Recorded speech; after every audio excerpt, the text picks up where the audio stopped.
Good morning, all. Myself, Chirag B. Patel, lecturer in Electrical Engineering Department, VPMP Polytechnic, Gandhinagar. Subject name Microprocessor and Controller Application. Subject code 3350904. Unit name Basic of Microprocessor.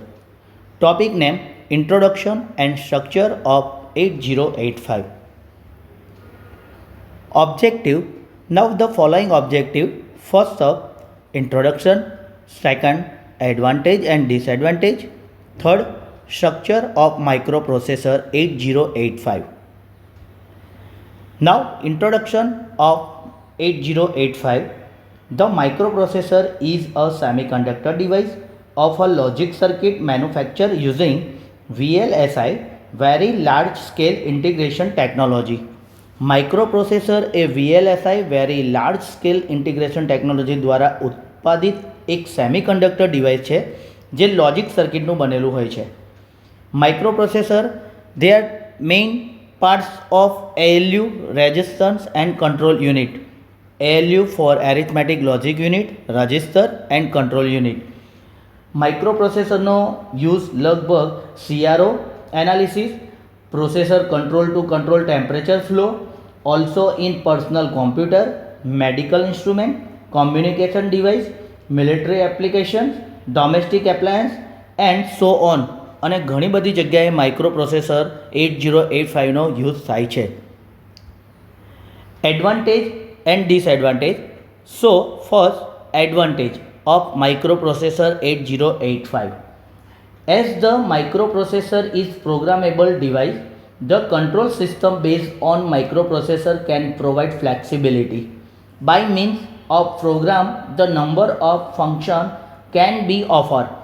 Microprocessor A programmable device હોવાથી તેના આધારિત બધા જ control system એકદમ flexibility આપી શકે છે અને પ્રોગ્રામ દ્વારા આપણે ઘણા કાર્યો સરળતાથી કરી શકાય છે.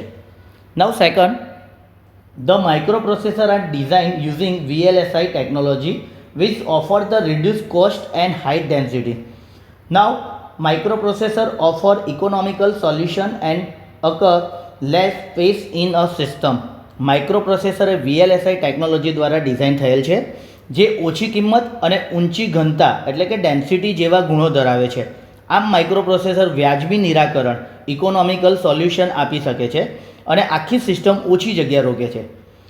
Now third, the microprocessor offer great degree of reliability and hence the chance of failure are minimum reduce the maintenance cost of the system. Microprocessor એ વિશ્વસનીય અને ખૂબ જ ઊંચી હોવાથી નિષ્ફળતાની તકો ખૂબ જ ઓછી છે અને જાળવણી એટલે કે મેન્ટેનન્સની કિંમત પણ ઘટાડી શકાય છે. એટલે ઘણું ઓછું મેન્ટેનન્સ માઇક્રોપ્રોસેસર 8085માં આવે છે. Fourth number, the microprocessor base system has low power consume than traditional system. Microprocessor આધારિત સિસ્ટમમાં પાવરની જરૂરિયાત ટ્રેડિશનલ સિસ્ટમ કરતાં ઓછી હોય છે. It provide the speed and accuracy. ઝડપ અને ગુણવત્તા સરસ આપે છે. Now next, disadvantage of microprocessor 8085.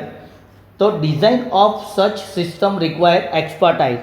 તો આવી સિસ્ટમના ડિઝાઇન નિપુણતા જોઈએ, એક્સપર્ટાઇઝ માણસની જ જરૂર પડે છે એના માટે. Software expertise is need to write the software two control the operation.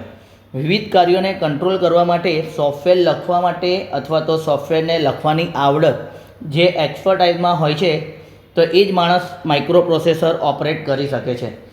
Small software bug can cause the hazard in plant.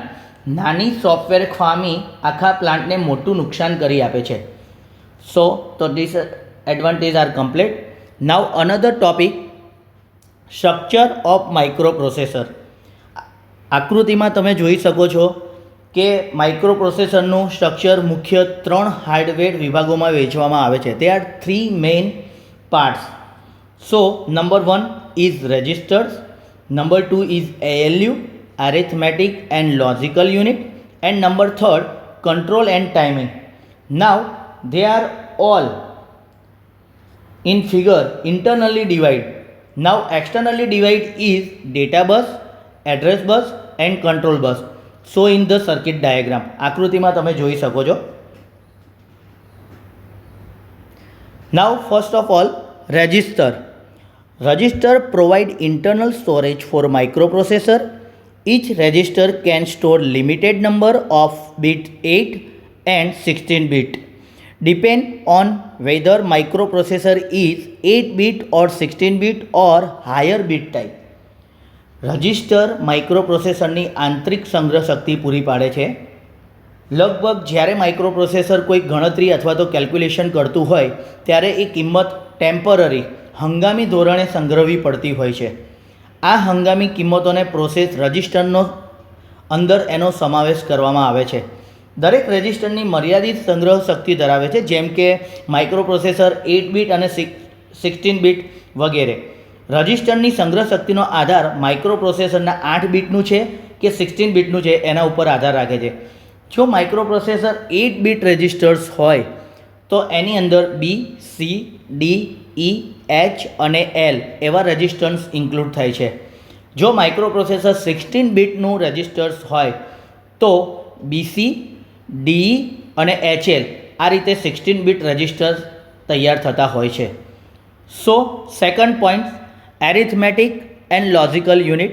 તો it consist of logical circuit to perform all the arithmetic and logical operation.